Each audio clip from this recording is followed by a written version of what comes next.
Amados hermanos, feliz estoy de poder saludarles y desearles que estén bien en sus casas, resguardándose de todo mal de esta pandemia que estamos viviendo. Así también estoy agradecido de Dios de poder saber que ustedes están bien, de poder comunicarme con ustedes, aunque sea a través de este medio, y poder darles la bienvenida y poder entregarles un pequeño mensaje, el cual se encuentra en el libro de Salmos 112. Y dice: Bienaventurado el hombre que teme a Jehová, y en sus mandamientos se deleita en gran manera. Su descendencia será poderosa en la tierra, la generación de los rectos será bendita. Bienes y riquezas hay en su casa, y su justicia permanece para siempre.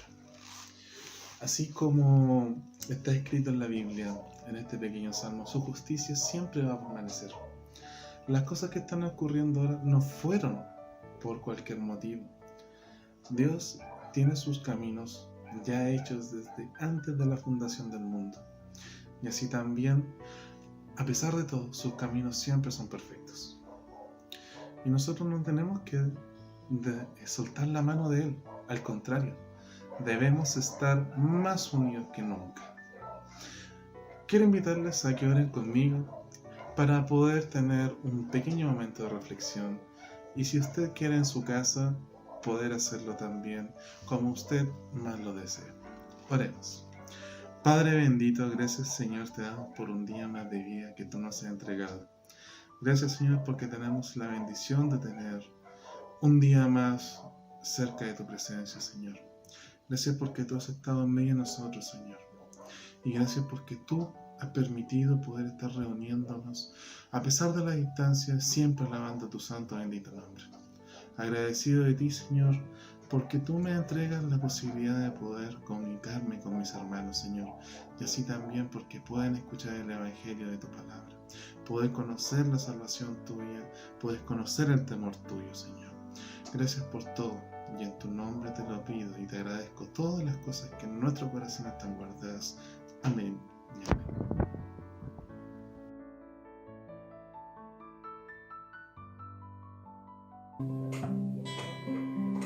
Oh Dios eterno, tu misericordia ni una sombra de duda tendrá. Tu compasión y bondad nunca fallan, y por los siglos el mismo será. Oh, tu fidelidad, oh, tu fidelidad, cada momento la veo en mí.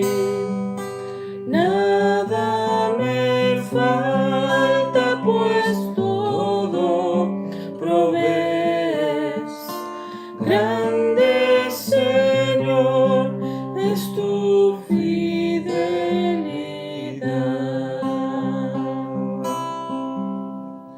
La noche oscura, el sol y la luna, las estaciones del año también unen su canto cual fieles criaturas, porque Él es bueno, por siempre Él es fiel. Oh, tu fidelidad, oh, tu fidelidad, cada momento la veo en mí. Nada me falta,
Amada Iglesia, vamos a pasar ya a la palabra del Señor. Hemos adorado juntos el nombre de Dios y hemos sido muy bendecidos. Nuestros corazones se han deleitado en el gozo de poder estar juntos, cantando, juntos, adorando a nuestro Dios.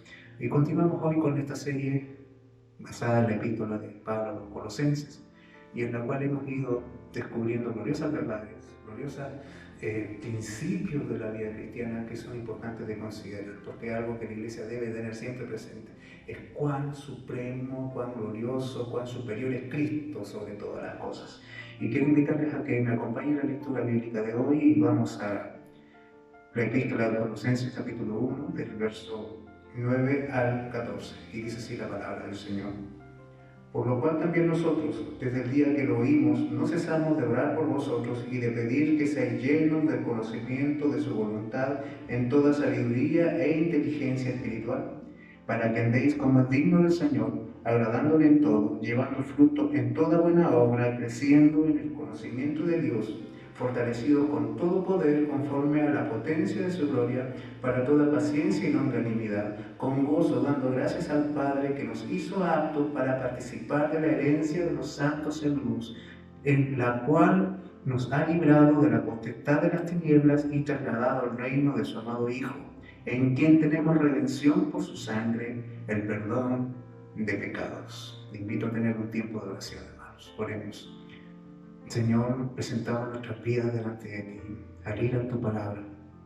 Sabemos que ella es la fuente inagotable de verdades que sostienen el alma, que satisfacen el corazón y en las cuales encontramos fortaleza, encontramos renovación, encontramos verdades que muchas veces nos confrontan pero que son necesarias. Pido que preparen nuestra mente, nuestros corazones para recibir tu voz y que este Señor caiga en buena tierra para que dé un fruto abundante para tu gloria. Lo pedimos en el nombre de Jesús. Amén. Creo, hermanos, que uno de los más importantes efectos que ha provocado la contingencia actual en la vida cotidiana de muchos creyentes es que la vida de oración de muchos se ha ido revitalizando. Por la experiencia que muchas familias me han compartido, me he gozado al saber junto con ellos que, al igual que en mi familia, por ejemplo, se ha revitalizado la vida de oración. Creo que esto debiese provocar expectativas gozosas en el corazón de cada uno de nosotros, porque si esto se está logrando en este tiempo, sin duda el futuro de la Iglesia, las expectativas para la Iglesia son gloriosas. Pues la oración es para el creyente como el respirar para el recién nacido. Así como el bebé cuando nace instintivamente, sin que se le demande, sin que se le enseñe, él comienza a respirar. Así también para el creyente, el orar debiese ser algo que debe fluir naturalmente de todo corazón renovado. Llevamos ya 2 semanas compartiendo una serie de sermones basados en la epístola a los Colosenses, donde vemos a Pablo movido por una urgencia al ver a los falsos maestros merodeando la iglesia de Colosas, y él escribe esta carta desde la cárcel con el fin de exhortar a los hermanos, de que ellos mantengan su vista puesta en la plenitud de la iglesia, la cual es Cristo nuestro Señor. Pablo los llama a ser llenos del conocimiento de la voluntad de Dios revelada en Jesucristo. ¿Por qué? Porque Él es quien define al creyente y Él es quien ha obrado gloriosos frutos espirituales en ellos. Y lo que hace que es inevitable que el hombre pueda dar toda la gloria a Dios por los resultados y las bendiciones que Él logra en la vida de aquel que salva. Lo que nos muestra al inicio de esta epístola, que como decíamos, toda carta comenzaba con un saludo, con una expresión de gracias, pero inmediatamente Pablo continuó esa expresión de gratitud con una petición, con una oración. Y al llegar a estos puntos, a estos textos, es como que si nosotros pudiésemos tener acceso, como suele ocurrir a veces, que usted llega al templo y hay un hermano orando y usted a veces instintivamente pone atención en lo que ese hermano ora.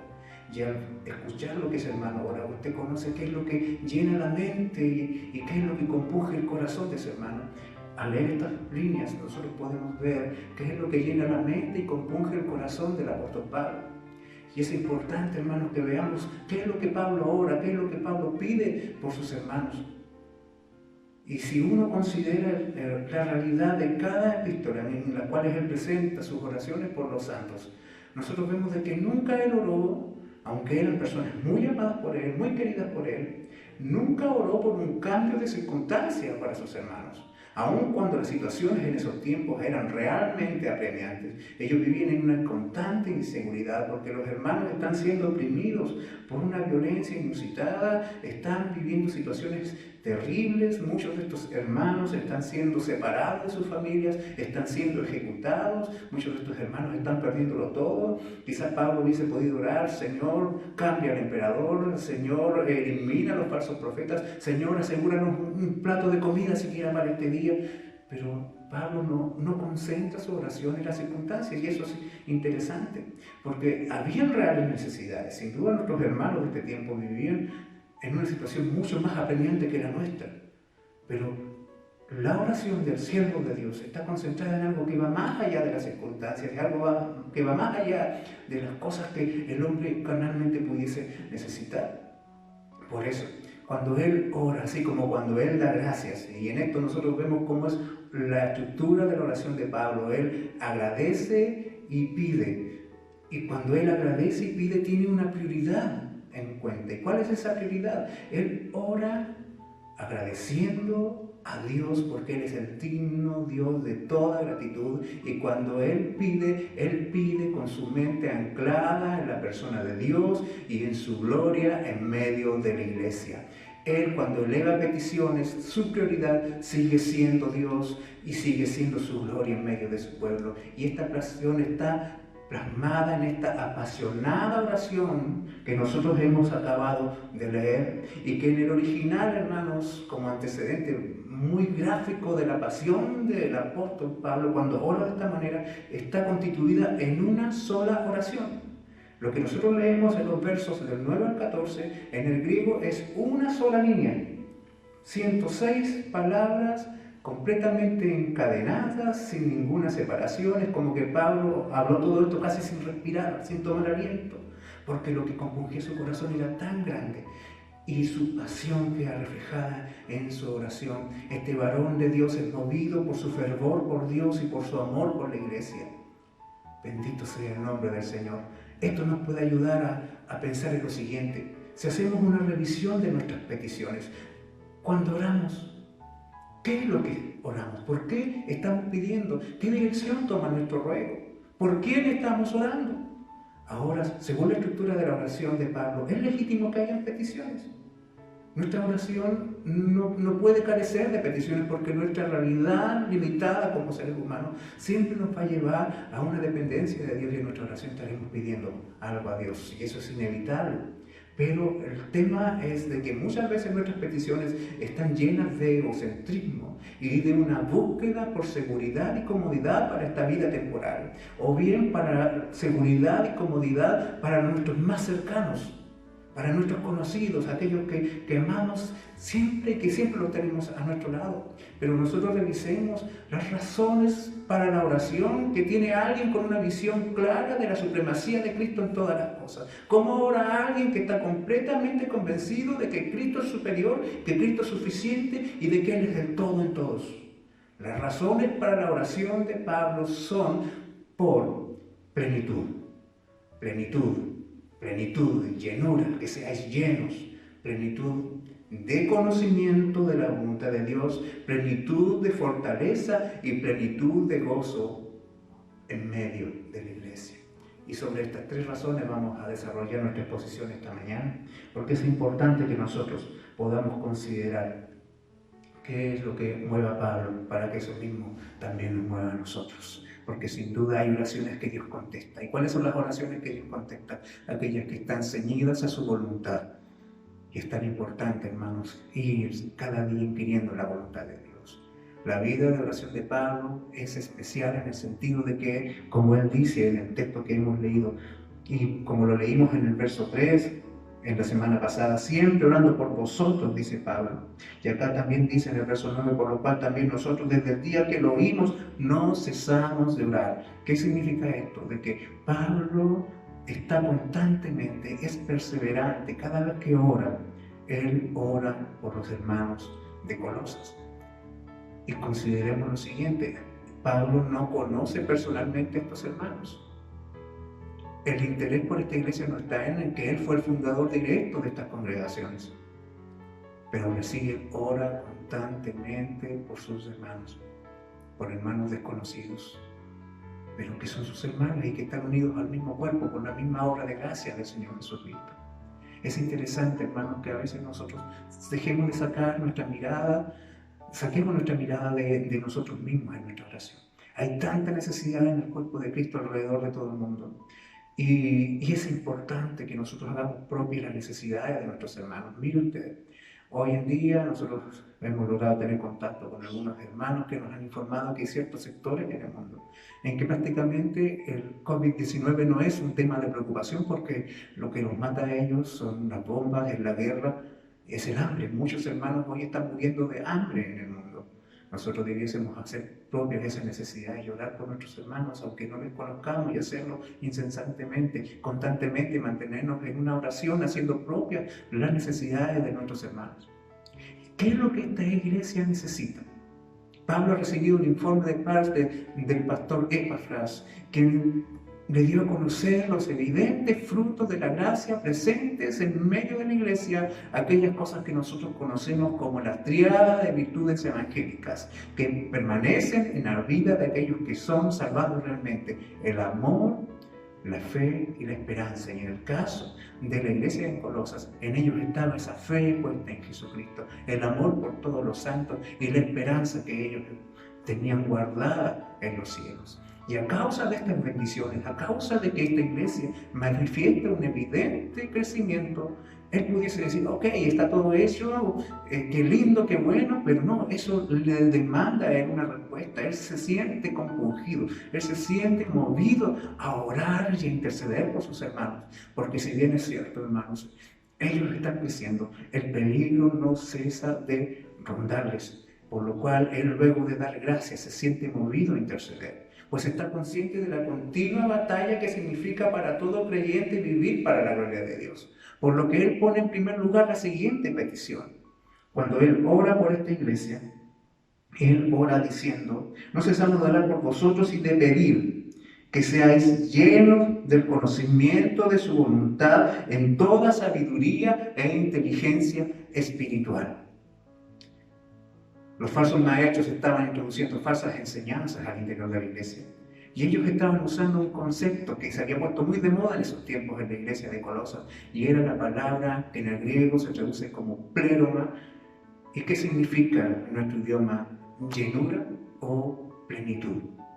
El ofrecimiento de los falsos maestros consistía en algo así: si sigues nuestros rituales y te involucras en nuestro misticismo, si practicas nuestro ascetismo y te niegas de ciertas cosas, si escuchas nuestras enseñanzas que solo nosotros tenemos, porque solo a nosotros se nos han revelado, descubrirás el camino secreto hacia la verdadera plenitud espiritual. Porque Cristo aportó algo, pero no ha sido suficiente. Necesitas algo más y nosotros lo tenemos. La plenitud espiritual está en lo que nosotros te podemos enseñar. Entonces Pablo deliberadamente está tomando la palabra de los falsos maestros, la está usando ahora para su provecho y lo hace intencionalmente. Él toma la palabra que está de moda en medio de los gnósticos, lleno, esa palabra lleno, y él dice que él quiere que los conocentes sean llenos, que tengan plenitud, pero no de un conocimiento misterioso, esotérico, sino de un conocimiento concreto y objetivo. Ahora notemos algo, hermanos, que se ha venido marcando como una regla en estos 3 sermones. Primero, de que el pensamiento de Pablo es de que el cristianismo tiene un fuerte sentido de objetividad. Nosotros no creemos en el aire, no creemos en ideas, no creemos en la neblina, no, nosotros creemos en algo que es concreto, en algo que es real, en algo que es tangible, que es comprobable, que es evidente. Así también, hermanos, cuando nosotros vemos este sentido de objetividad anclado en la vida cristiana, entendemos de que la vida cristiana no está construida sobre especulaciones, sobre lucubraciones, sobre cuestiones que no se pueden sustentar en una base sólida. ¿Por qué? Porque la fe cristiana no vale nada si no está puesta en Jesucristo. Y el valor de la fe cristiana es objetivo, la persona de Jesús. Y cuando hablamos del amor cristiano, el amor cristiano también es objetivo. Uno no ama a las plantas, no ama la Pachamama, uno ama a los santos en el Señor. El objeto de amor del cristiano también es objetivo. Y cuando hablamos de la búsqueda del conocimiento en el cristiano, esta búsqueda del conocimiento también es objetiva, apunta a algo particular. ¿Y qué es aquello a lo cual apunta? Al conocimiento de la voluntad de Dios. Tiene una intención prioritaria, conocer la voluntad de Dios. Eso debe ser la constante búsqueda del conocimiento del cristiano. Ahora, cada vez que oímos hablar acerca de la voluntad de Dios, inmediatamente surge un velo de misterio que nos parece que solo puede ser dilucidado por una élite de iluminados al interior de la iglesia. Alguien que tenga una línea directa, que tenga revelaciones y que pueda mostrarme los misterios de la vida, los misterios de la voluntad de Dios. Pero la verdad, queridos hermanos, es que la voluntad de Dios está al alcance de todos los santos, de toda la iglesia, y no se requiere de un conocimiento misterioso, no se requiere de abrir una ventana allá en más allá, ni de una experiencia mística para saber qué es lo que Dios desea. Todos podemos saber qué es lo que Dios desea, qué es lo que Dios demanda para nosotros, qué es lo que Dios ha establecido para su iglesia. La plenitud de la revelación de Dios ha sido dada a conocer a través de nuestro Señor Jesucristo, algo que los falsos maestros negaban, porque para ellos Cristo no era suficiente. Lo que Él reveló de Dios tampoco lo era. Las Escrituras señalan que Pablo oraba pidiendo de que ellos tengan un conocimiento profundo de la voluntad de Dios en toda sabiduría. Y lo repite esto, y es un énfasis maravilloso en Colosenses capítulo 2, versos 2 y 3, cuando dice: quiero que tengan la plena confianza, que entienden el misterioso plan de Dios. El misterioso plan de Dios, que es Cristo mismo. En Él están escondidos todos los tesoros de la sabiduría y del conocimiento. El conocimiento del cual la iglesia debe estar llena no es de un conocimiento secreto, sino que es un conocimiento que Dios ha dejado revelado, que ha dejado por escrito y que ha mostrado a través de la persona del Señor Jesucristo. En Él están todos los tesoros de la sabiduría y la ciencia, pues Él es la plenitud de Dios, pues en Él está toda la plenitud de la deidad. Bendito sea el nombre del Señor. Si quieres conocer la voluntad de Dios, tienes que ir a lo que Dios ha revelado. Y Dios se ha dado a conocer a través de su Hijo Jesucristo, nuestro Señor.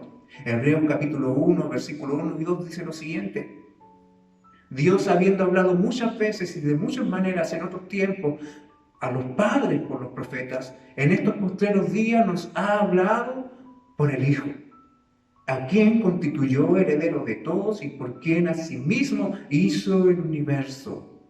Jesucristo es el último discurso de Dios. Todo lo que Dios quiere decirnos ya lo dijo, y lo dijo a través de la persona de Jesucristo y de su revelación, porque Cristo es el Logos, Cristo es la palabra de Dios, por quien el universo fue constituido y por quien el universo y los misterios de Dios son dados a conocer. Dios se ha dado a conocer plenamente por el Hijo, el cual también es la palabra de Dios. Pablo ruega porque esta iglesia sea llena del conocimiento de la voluntad de Dios, en toda sabiduría, en todo aquello que solo es posible adquirir de la fuente de sabiduría que es Cristo. Pero también le pide de que sean llenos de toda inteligencia espiritual. Entonces todo lo que necesitamos saber, en primer lugar, ya ha sido comunicado por Dios en su palabra, que Él a la vez es Jesucristo revelado. Pero lamentablemente, como ayer, hoy hay muchos que no ven como suficiente el ejemplo, la palabra, la revelación del Señor Jesucristo. El conocimiento de Dios revelado en Cristo no es suficiente para muchos. Y hoy están buscando nuevas experiencias místicas, nuevas revelaciones. Hermano, este ambiente que estamos viviendo de incertidumbre es propicio para que falsos maestros tomen un lugar preeminente al interior de la iglesia.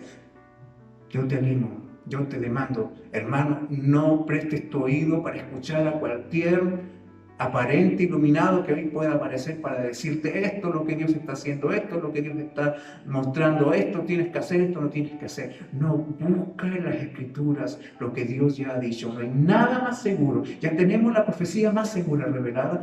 Ve a ella y considérala como el todo, no la mires como insuficiente, porque si no estarías incurriendo en el mismo error, en la misma herejía de los gnósticos del tiempo antiguo que los apóstoles combatieron con tanta fiereza. Los apóstoles nunca tuvieron ni un grado de empatía, ni de simpatía con los falsos maestros.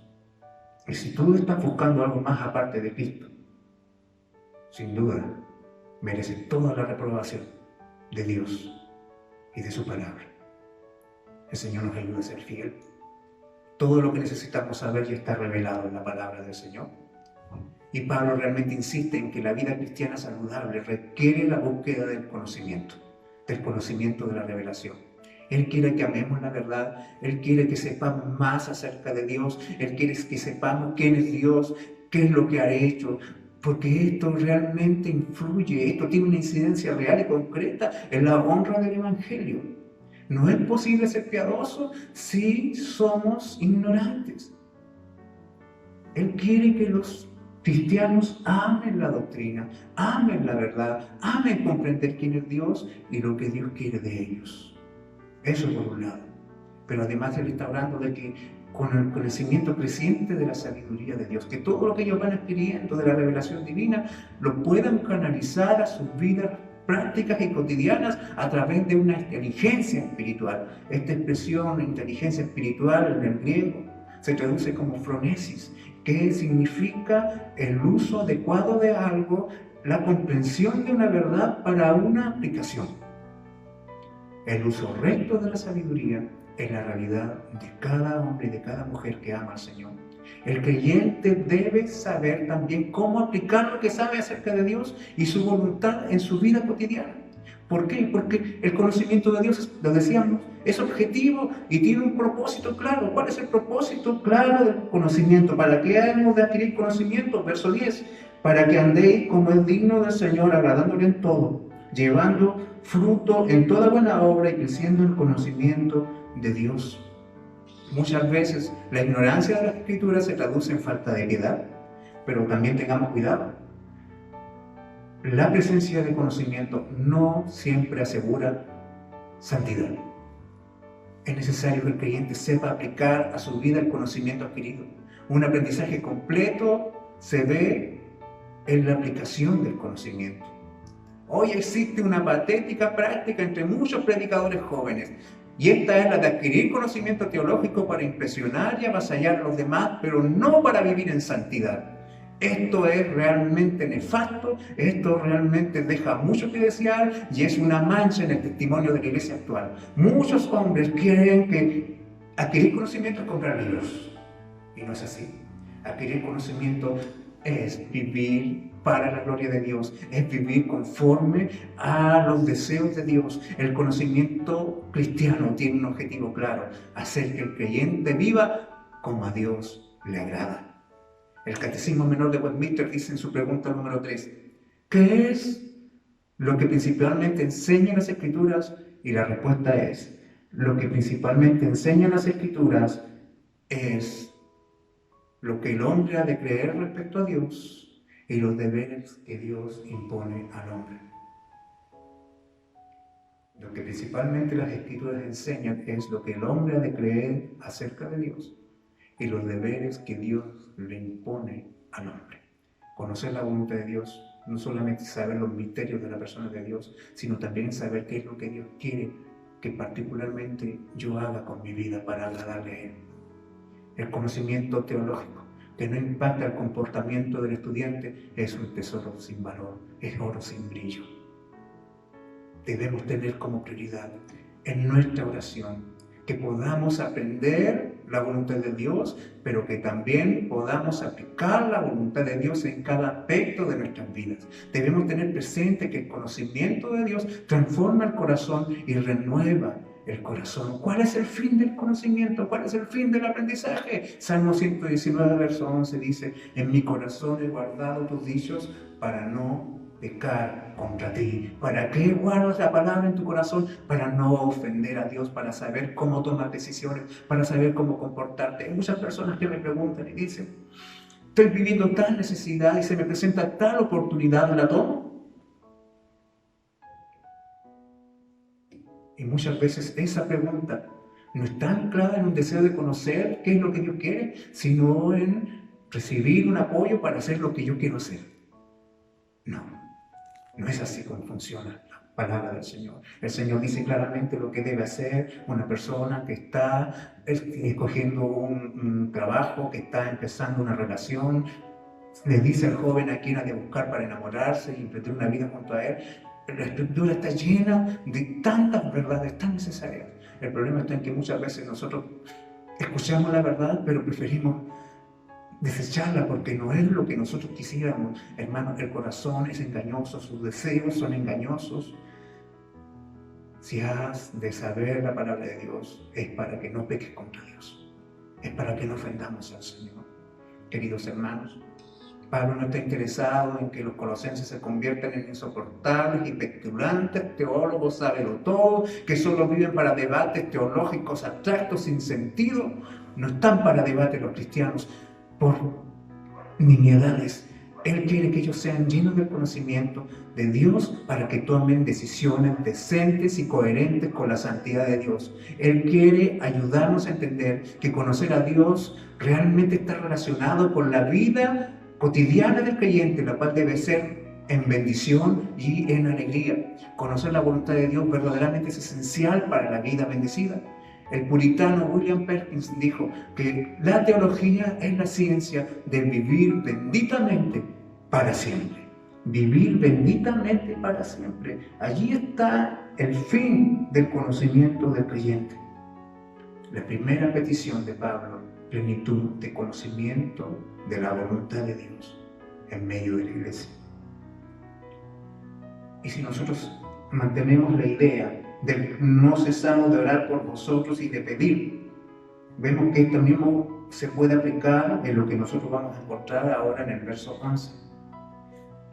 De pedir, de que seáis llenos, la idea de la llenura, fortalecidos con todo poder, conforme a la potencia de su gloria, para toda paciencia y longanimidad. Si usted se fija en la escritura de Pablo, está en una petición y en un propósito para esa petición. Que seáis llenos del conocimiento de la voluntad de Dios, para que andéis como es digno del Señor. Que sean fortalecidos con todo poder, para toda paciencia y longanimidad. Está viendo cómo se desarrolla el pensamiento de Pablo, cómo el Espíritu Santo va guiando lo que él escribe, de tal manera que es absolutamente coherente y real y serio y formidable, por lo cual él ora. La segunda razón para la oración de Pablo está íntimamente relacionada con la primera, porque el conocimiento de la voluntad de Dios va a demandar al creyente grandes expectativas acerca de su vida. En el verso 10 dice, para que andéis como es digno del Señor, agradándole en todo, llevando fruto en toda buena obra y creciendo en el conocimiento de Dios. O sea, él ora para que ellos conozcan a Dios, porque eso les va a permitir vivir honrando a Dios, que sus vidas sean fructíferas en cada cosa que ellos emprendan, en cada cosa. O sea, no solamente mientras están en la iglesia, cuando trabajan, cuando siembran, cuando cosechan, cuando venden, cuando compran. Todo redunda en glorias para Dios. Y que una vez que conozcan, ellos siguen creciendo en el conocimiento. Esto, de andar como es digno de Dios, de un Dios que es plenamente santo, es imposible para un hombre que ha nacido en pecado. Es imposible para mí, es imposible para ustedes, es imposible para Pablo y los hermanos en Colosas y los creyentes en el mundo. Nadie puede por su propia fuerza andar como es digno del Señor. Pero aún así se demanda y se espera de él que sí sea. Andar como es digno de un Dios plenamente santo es imposible para nosotros, porque nuestra naturaleza nos coarta en toda intención de agradar a Dios. Pero ese conocimiento de la revelación de Dios en Cristo no permite pasividad, no te deja estar quieto, no te deja rendirte y decir, ok, mi naturaleza es así y aquí me quedo. No, debe existir una respuesta que en un principio no está al alcance de las solas fuerzas e intenciones humanas, y por eso que Pablo ora.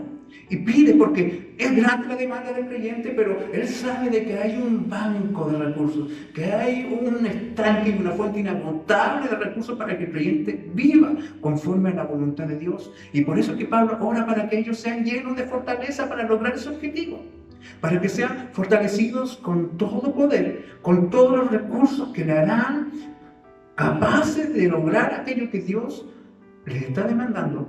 ¿Por qué? Porque ellos serán fortalecidos con todo poder conforme hay una retribución o hay un recurso disponible, y ese es conforme a la potencia de su gloria. O sea, Dios no nos da de su gloria, Él nos da conforme a su gloria. Imagínense ustedes de que de repente viene una persona que tiene muchos recursos y Él da algo, Él da de sus riquezas, pero es diferente cuando alguien da de sus riquezas a cuando alguien da conforme a sus riquezas. O sea, la contribución será mucho más abundante cuando alguien da conforme a lo que tiene. Y si Dios tiene potencia de su gloria y Él nos dará conforme a su gloria, entonces los recursos que Él ha puesto a disposición de la iglesia para lograr el objetivo de vivir para la gloria de Dios son infinitos y abundantes. La petición de Pablo es para que los creyentes sean capacitados, fortalecidos con todo poder. Esta palabra poder tiene que ver con capacidad, con el poder lograr un objetivo, con tener la habilidad, con tener los recursos, las herramientas para lograr algo,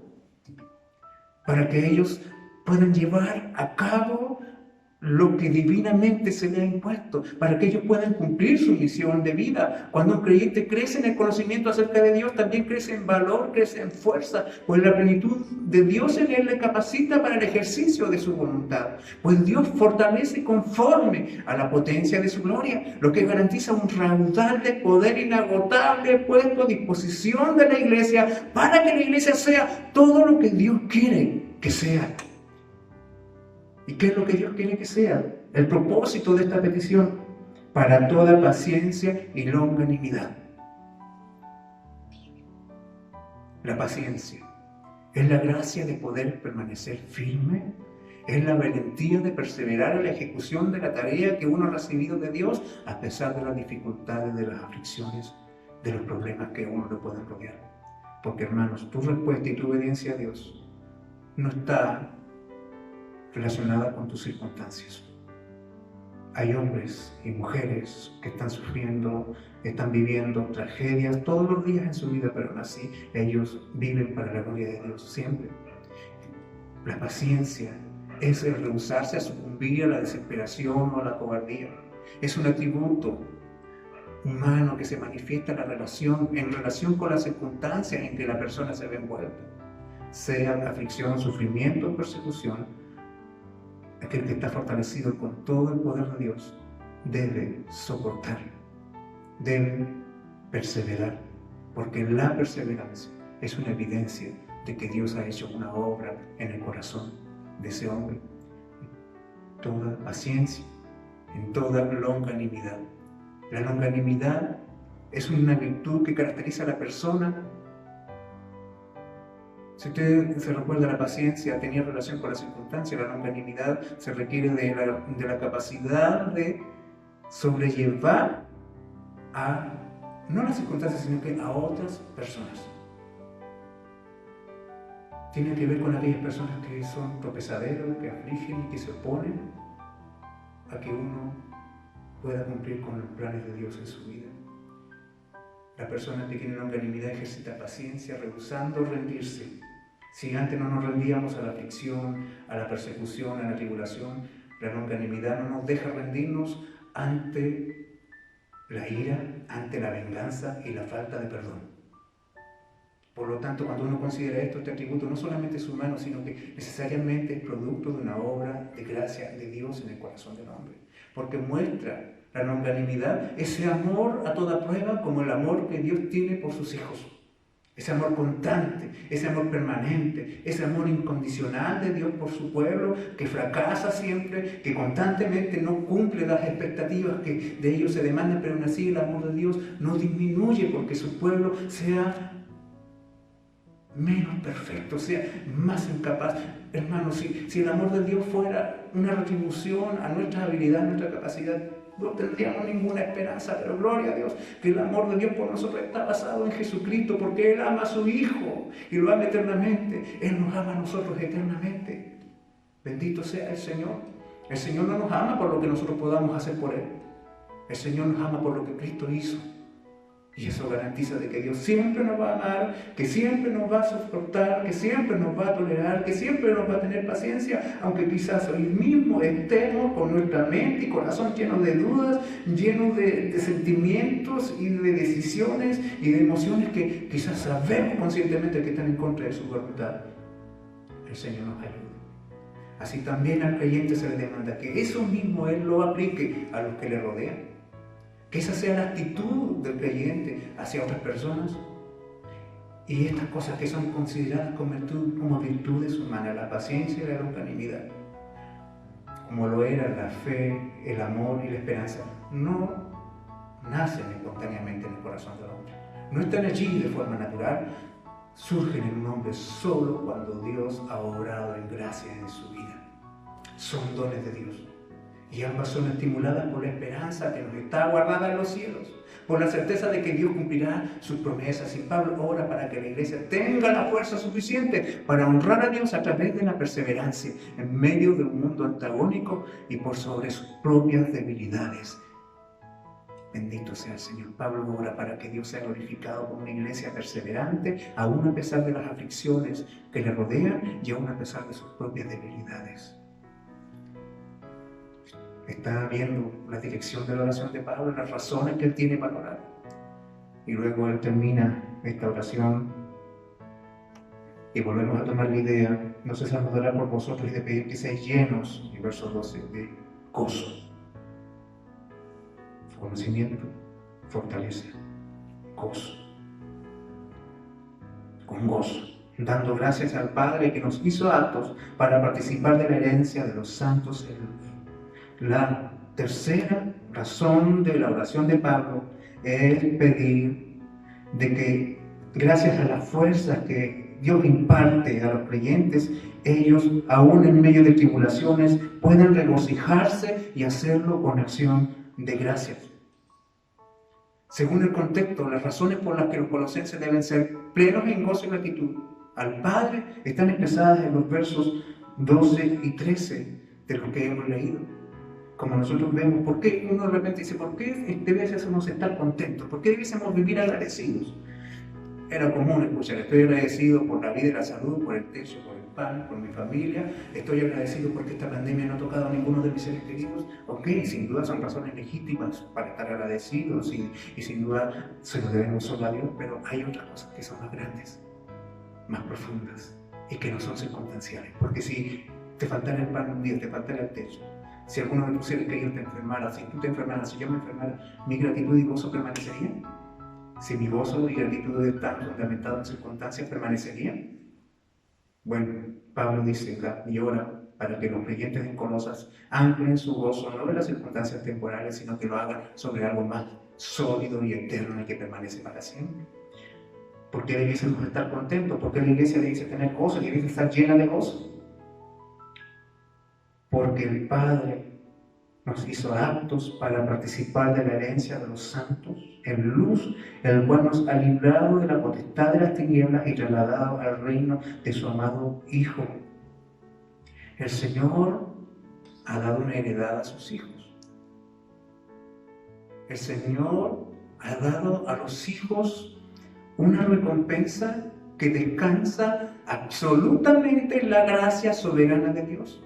Una herencia que no puede ser reclamada por el hombre porque no tiene derecho sobre ella, que no puede ser ganada y que solo Dios quiso darla a personas que no merecían nada. ¿Por qué? Porque según el texto dice de que tenemos una herencia que podemos recibirla solo porque Dios nos hizo aptos. Es Dios quien nos hace dignos. Es Dios quien nos incluye en su testamento. No porque nosotros tengamos derecho a estar allí, sino porque Él deliberadamente quiso hacerlo conforme a su gracia infinita. Bendito sea el Señor. ¿Y cómo lo hizo Dios? Para que tú y yo tuviésemos un lugar en la herencia de los santos en luz. cómo el Señor nos hizo aptos para adquirir esa herencia. Y ahí está el por qué debemos ser llenos de gozo, por qué debemos ser llenos de gratitud. Consideremos lo que Dios hizo. ¿Qué fue lo que Dios hizo con nosotros en términos prácticos? Él hizo una transferencia, nos trasladó del reino de las tinieblas, de donde éramos pobres esclavos, al reino de su amado Hijo. Los colosenses eran un pueblo pagano, un pueblo gentil. Eso los excluía de cualquier promesa que Dios había dado en el antiguo tiempo. Ellos no tenían derecho a la herencia del pacto, pero fueron incluidos entre los herederos y se les dio un lugar en la tierra prometida. Fueron sacados de un reino, fueron liberados de un reino para ser puestos en otro reino. Es como la imagen del éxodo, que salieron de la esclavitud en Egipto para ahora ser dueños de una tierra que Dios les dio y donde Dios se glorificó con ellos. Dios trasladó a estos hombres, los trasladó del reino de la potestad de las tinieblas, librándoles de la esclavitud que significaba vivir allí, y los ha trasladado al reino de su amado Hijo. ¿Qué es lo que Dios hizo? Trasladó a los colosenses de la esclavitud al reino de su Hijo. Pero esa transferencia tuvo un precio. ¿Cuál fue el precio que Dios pagó para lograr aquel traslado de esclavos a un reino de libertad? El costo fue el sacrificio de ese amado Hijo, que es a su vez el rey de ese reino. Bendito sea el Señor. Ese rey que gobierna, ese reino que Él gobierna de luz, está gobernado por un amado rey, un rey amante, un rey amoroso, que le gobierna, que tiene derecho sobre ellos porque Él se entregó por ellos, porque Él fue muerto por causa de ellos. Este rey que les gobierna es alguien que pagó el precio de su esclavitud para liberarle de la esclavitud, y lo hizo con un precio infinito.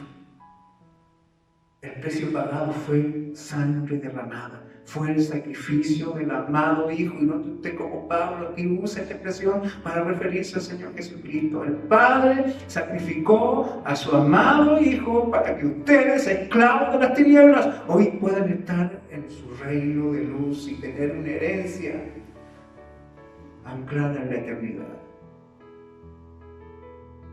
El precio pagado fue sangre derramada, fue el sacrificio del Rey, y a través de ese sacrificio ellos fueron sacados de la vileza para ser esos instrumentos consagrados para Dios. El resultado final de esto es que ahora ellos, verso 14, en quien tenemos redención por su sangre, el perdón de pecados.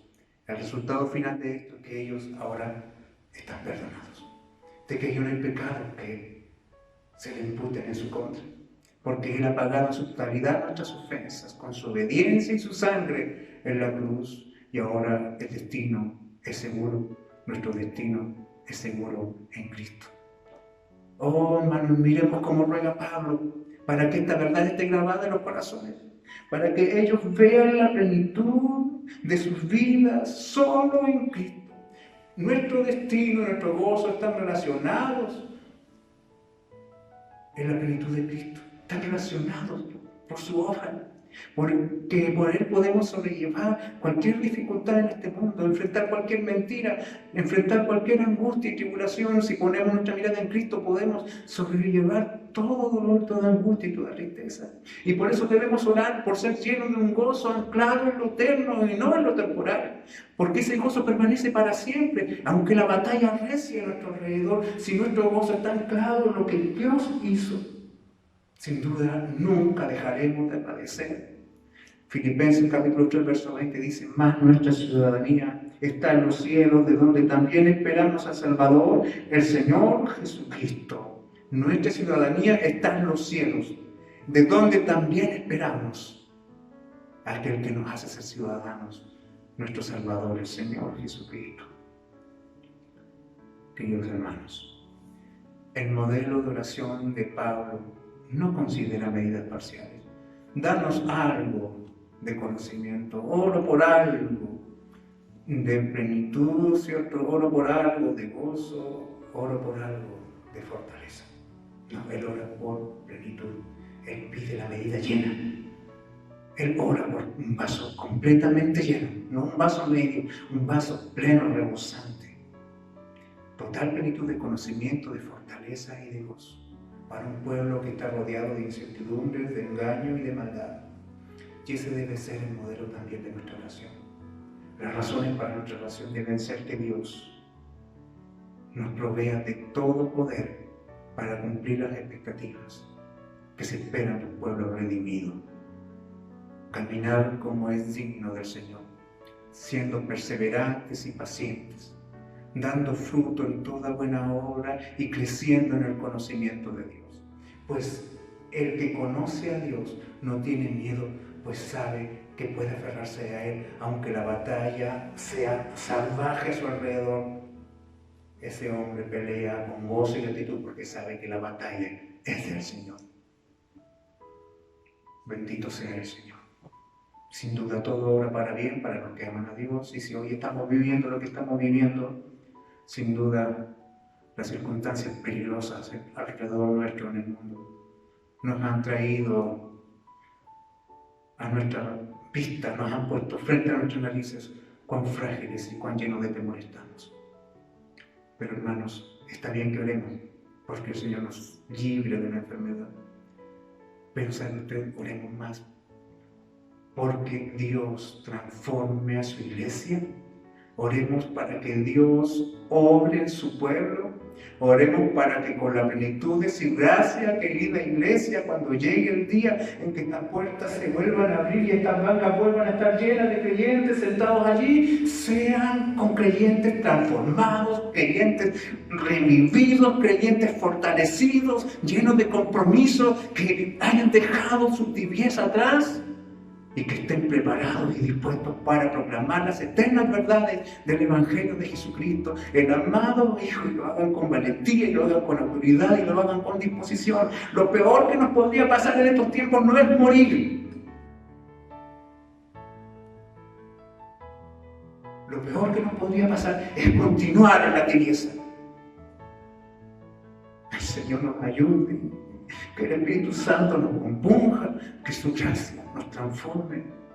Amada iglesia, ora con sentimientos correctos, ora con una dirección correcta, ora pensando en la gloria de Dios, ora pensando en la gloria de la iglesia. Bendito sea el Señor. Queridos hermanos, te invito a que oremos. Señor, qué grande eres tú, qué poderoso y fiel eres tú. Te exaltamos, mi Dios, te bendecimos. Cuán grande es tu nombre en toda la tierra.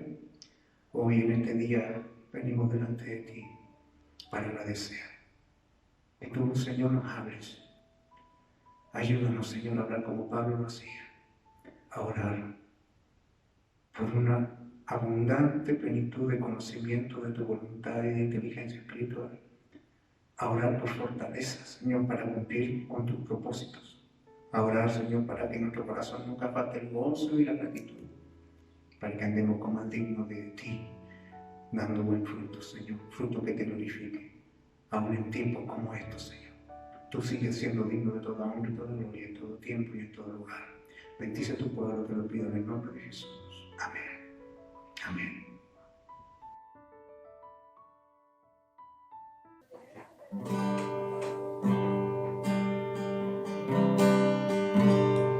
Mas el Dios de toda gracia, que nos llamó a su gloria eterna, os perfeccione y afirme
llamó a su gloria eterna,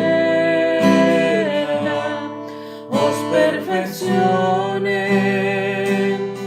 y afirme,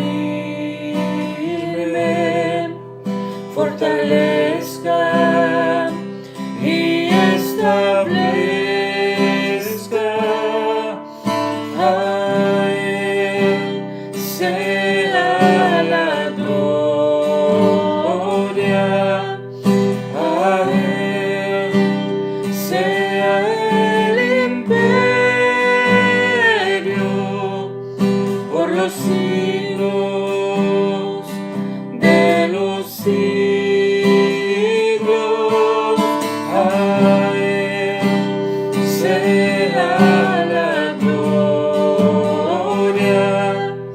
a Él sea el imperio por los siglos de los siglos. Amén.